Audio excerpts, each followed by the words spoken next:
a little challenging. So it's always nice to do that. We could do a picture where we're all making a weird face. We could. That's true. But go along with, we could do our rock star face. We did a whole reel on the faces that I make while we talk in interviews. And I'm always like, I don't know why. I just very animated with the facial features, I guess. This is the way that I am. Yeah. I love it. Yeah. So Okay. Lisa, we're going to jump right in. Okay. Where did you get the idea for this story? So, well, this one is close to home for me. My oldest son is a real rock star, and he has been since he was maybe 18 months old, and he grabbed another kid's ukulele and just started strumming and would not give it back. We had to forcefully remove it. He kept saying like, I want that. So we got him his own ukulele, and that was his favorite toy just forever. So he was into music the way other kids are into dinosaurs or trucks. So I was always looking for books for him, and we were always at the same time doing lots of family jam band in the basement. And so I think all of that came together to inspire the book. That's awesome. Kirsty, you and your you have a family band, so look at my background. Yes, I know. Here's the drum set right there. Wow. My oldest, he's turning 21 in a couple of weeks. He's a drummer. He's been actually, we had a family band, and then my 3 oldest kids write music, and they're all parts of different rock bands. So I have to say, this book really resonated with me. Yes. So I play the bass. We all sing. We Wait, we also do a cappella. Yeah. How did I not know that about you? That's funny. You didn't know that. So we also do like a cappella stuff together. And I literally have in this attic alone, like probably 300 instruments in the closets and all. And then we have like tons of instruments down in the front room. It's insanely wonderful. It's insanely wonderful. I have 5 kids, so we need a lot of instruments. Yes. You're like the Von Trapp family over there. It sounds amazing. Also, it's much more rogue. I guess I'd play drums, but I was playing with chopsticks usually. So perfect. Yeah, at one point, I replaced my husband as drummer. So, I don't want to brag about that. My skills, but that's so Was funny. he a little touchy? I'm actually using music recording equipment for the podcast. Yes, there you go. When we decided to do the podcast, I was like, well, I have recording equipment because yep. That's amazing. So multi-purpose, which is fabulous. Well, Stephanie, we know why we love this book, but what was it that made you want to acquire it? Well, the truth is that sometimes I just like to laugh and have a good time. And this book was funny. And you can't fake being funny. Lisa's funny. And it's the kind of humor I really love, which is that smart kind of humor that appeals just as much to the adult reading it as the kid. It's sort of that Pixar model where the grandparents enjoy reading it and viewing it as much as the kids. And there were just so many great one-liners, like all these tongue-in-cheek moments, like, the little brother runs off to another room with the backup singer stuffed animals. And Lisa writes, "It's clear you have creative differences." Yes. I love it. It's so funny. And just so many things like critics and reunion tours. And it was just so funny. And also I find when I get a text that is really working, that I get really excited about, it's because like the pictures start forming in my mind. It's like as soon as I start reading the text, I can see it.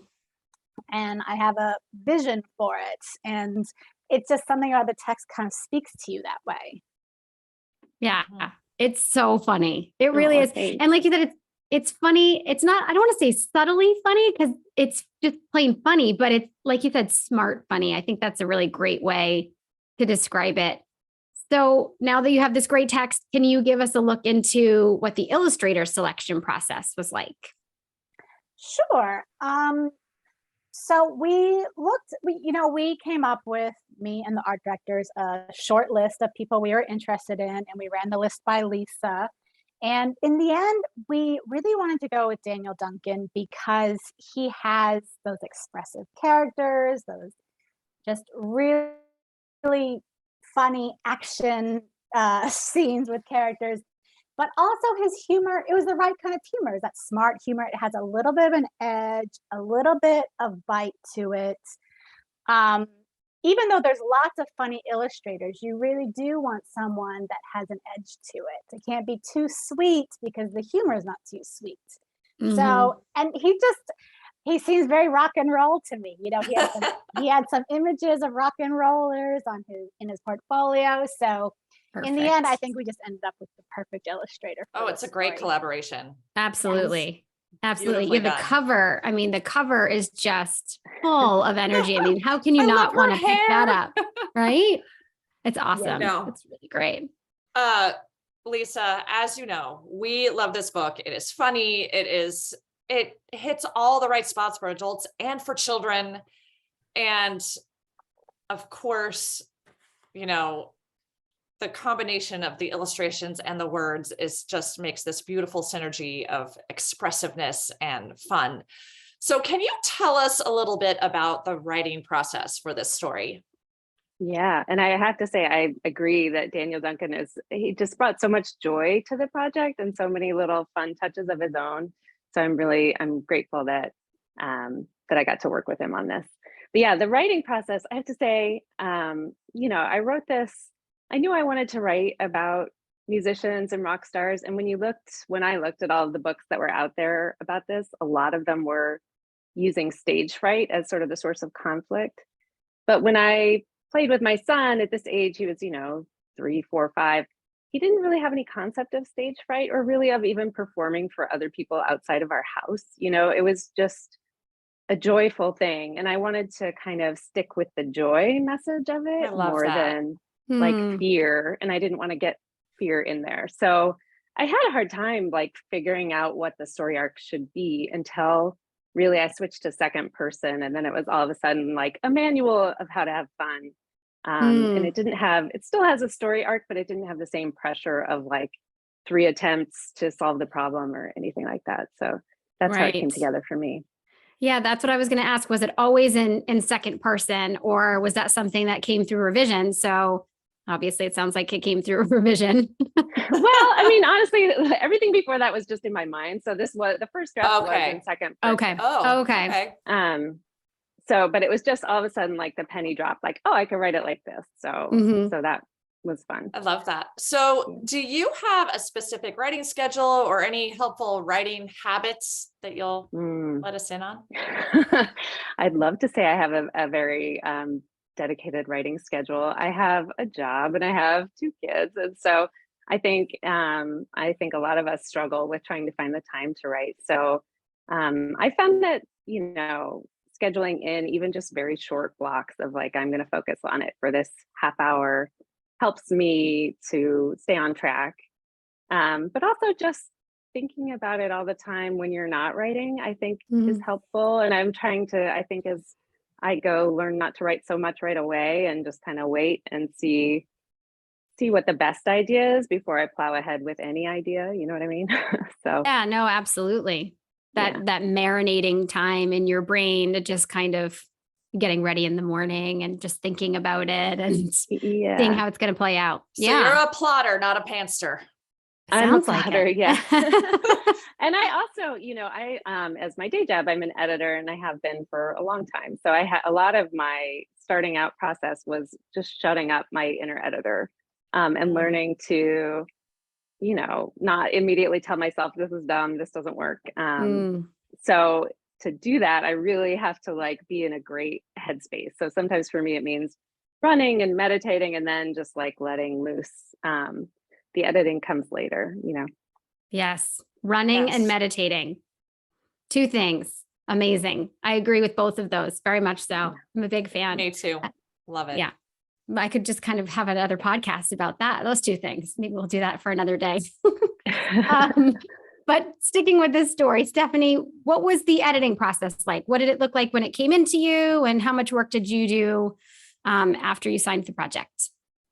Yeah, it's funny because I signed it up in 2018. So I had to go back and look at exactly to remember. Pre-pandemic. Yeah. Yes, so the pandemic happened. I mean, it feels like a lifetime ago. And that is one thing I think people are pretty familiar with. Picture books take a little while. There are a lot of factors, but in terms of editing the manuscript, I mean, there were parts of the manuscript that are completely unchanged. A lot of it was already working incredibly well. And some of the notes I had were just do more of what's already working. Like there was one kind of silly band name, mom says, what about the Cuddle Monsters? And I was like, what if we have more silly band names? And what if she comes up with the perfect band name? So we just sort of worked on enhancing what was already there. But there are whole sections of the book that are completely the same. I mean, it's already working so great. And I remember we added that section about the critics, which that's probably one of my favorite segments in the whole thing. Yeah. But yeah, so it was pretty easy. We just had fun going back and forth, having suggestions on what would be funny, and then boom, came together. I love it. I love that. Yeah. I wanted to ask because I think a lot of times when writers are working on a story, especially maybe like a how-to story, right? That kind of structure, that heart layer can get missed and left out. But I love your heart layer in here, this like connection between the siblings and the parents too. Sure, absolutely. So was that something that was in there, Lisa, from the beginning, or was that something that you worked to? Was that something like you enhanced as the revision process took place? I'm sure I enhanced it, but I think it was there from the start. And part of that was, again, our own experience of like, I had this little rock star and then he had a little brother. Mm-hmm. And all of a sudden being a rock star got a lot harder, And so, we called the baby the tour manager and we just kind of put him next to him. But he couldn't play all the time that he wanted to play. His brother really did run off with his backup singers all the time. Or he'd, hit the drum 3 times and then walk away. And so it was, all of a sudden much more frustrating. And so I think a lot of this book is dealing with that frustration tolerance a little bit, but also, accepting that you might have creative differences, but he's still a valued member of the band. Well, and I just love it. I love that theme because first of all, that's going to resonate with anyone who has anyone in their life. Doesn't even have to be a brother or a spouse or a family member. It's like, you're going to disagree on things sometimes with your best friend or whoever it is. It's going to happen sometimes. And I love how this book is, so I'm a therapist as well as a children's book author. And so this book is bibliotherapeutic in that way. Like think about how I use picture books all the time, actually, in my practice, and think about how you can kind of process with anyone how to deal with the things that are difficult and how there is always that piece of, compromise and love with people who really matter to you, whether they're annoying you or not. There are ways to help them know and to realize that you need that team. You need that collaboration. You can't be a one-person band. I know, right? That's an important lesson. You can't, and that's with picture books for sure, right? There's not just one person that does every job and then it's, on the shelf. It's such a collaboration. So I love that. I actually am curious, Stephanie, do you have any tips for people, for our listeners who are writing picture books and submitting and or maybe how-to books? I feel like there's a lot of how-to books. How do you make those fresh and unique? Sure.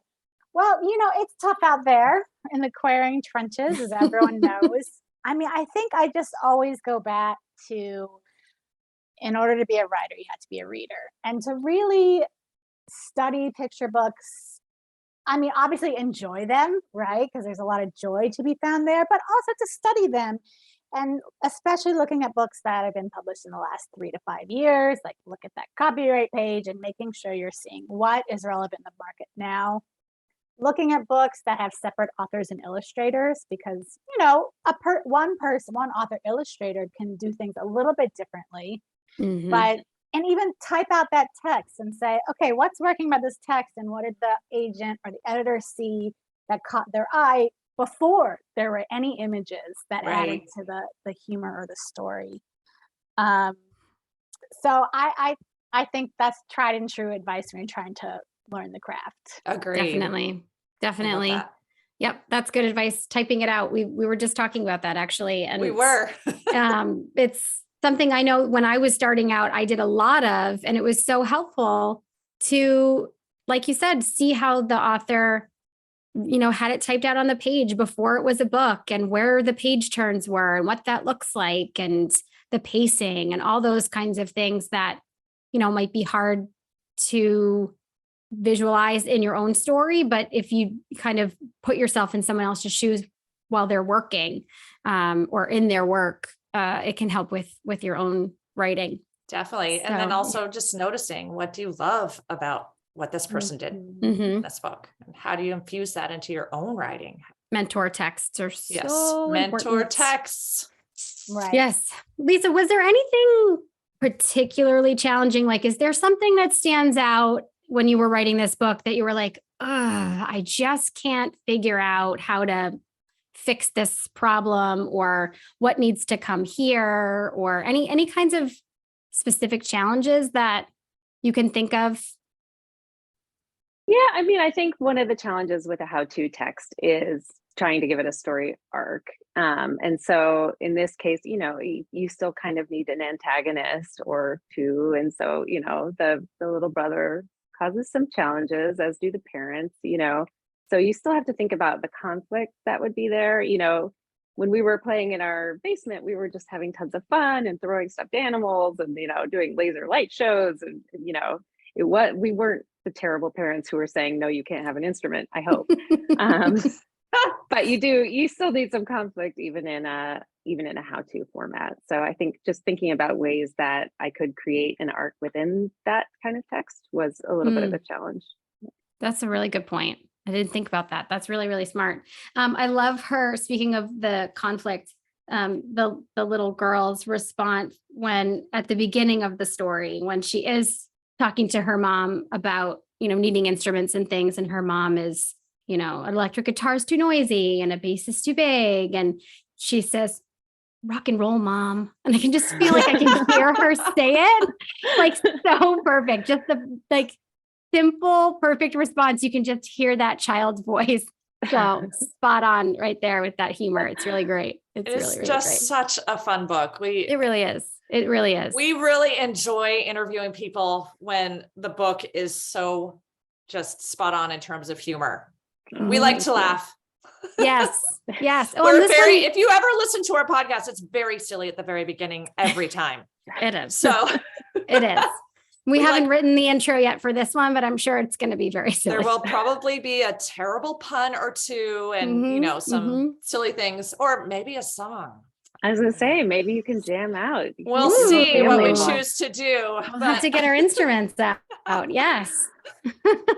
We actually have one more question for each of you. And we're going to start with you, Stephanie. When someone reads this book, what do you hope they feel or learn? Well, I hope that it inspires them to think creatively in their own play and take chances and maybe try a musical instrument. But mostly I hope that after they've read it, they want to read it again.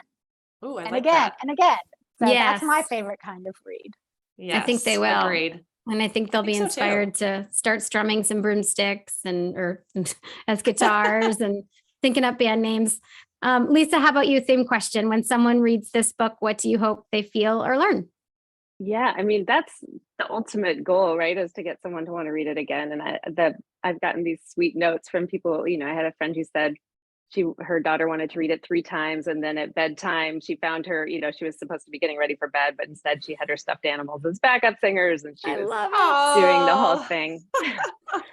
So I think, with any kind of funny book, part of the goal is just having some joy around books, and I hope that comes through. But really, the message for me of the book and the message that we tried to impart to my son, it was like, when he did get frustrated, we said, you got to keep playing. That's rock and roll. So his guitar strap would get twisted, or he'd get frustrated because it wasn't making the right sound and he didn't know how to tune it, and all of these things.